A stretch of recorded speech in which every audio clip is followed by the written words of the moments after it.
জেসমিনা ও জেসমিনা তোরা এনে কি করিস রে? দেখ জেসমিন দেখ টুনি বেকারি আইছে। কোন বেকারি? আমরা এনে আশের মাংস দিয়ে খানা খাইতাছি। ও জেসমিনা ওরে কইয়া কি ও বহুত বড় জীবনে আশের মাংস চোখে দেখছে না?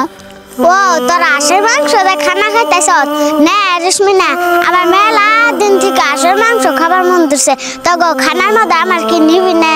হ্যাঁ হ্যাঁ দেখ রে জেসমিনা ওরে আশের মাংস কথা কই হারালাম না, ও ন্যাঙ্গ আশের মাংসের উপরে নজর দিছে, এত নজর খারাপ কে তোর? হ্যাঁ সাই তো রেশমিনা তুই তো ঠিক কথাই কইছ।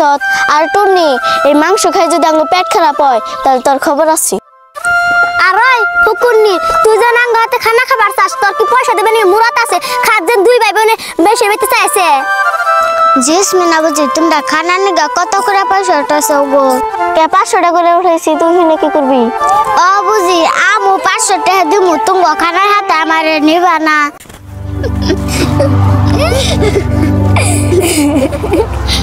দেখ দেখ জেসমিন কুকুর নিয়ে বলে আঙ্গাতে 500 টাকা করে বলে খাইবো। আর ওই কুকুরনি তুই কি কইলি? তুই দিবি 500 টাকা? 500 টাকা নোট তোলা বড় দেখছ না? আর দেখতে কেমন করে 500 টাকা তোর ভাইয়ের এক মাসের কামাই। আচ্ছা তাও তো খাওয়াতে তো পয়সা আল্লাহ দা সঙ্গে নিমু যাচ্ছে নি করে।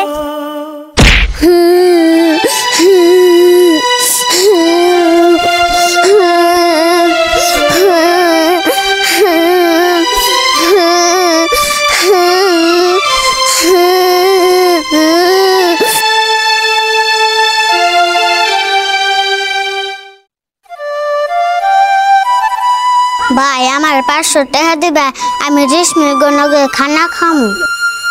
বন্ডি 500 টাকা এত পয়সা আমি কোন পামু?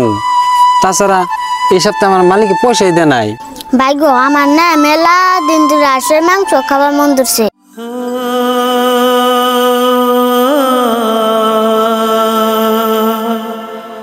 বন্ডি আমার কাছে যদি 500 টাকা থাকতো তোরা না করতাম না রে বোন। ভাই আমরা তো গরিব কে গো, আল্লাহ কি আঙ্গো টাকা পয়সার মালিক বানাবো না? জানি না রে বোন, আল্লাহ আঙ্গো এত গরিব বানাইলো কেন নিগে? তুই বোন আল্লাহর উপরে ভরসা রাখ, ঠিক একদিন তোর এই ভাই একদিন বড় লোক হবো।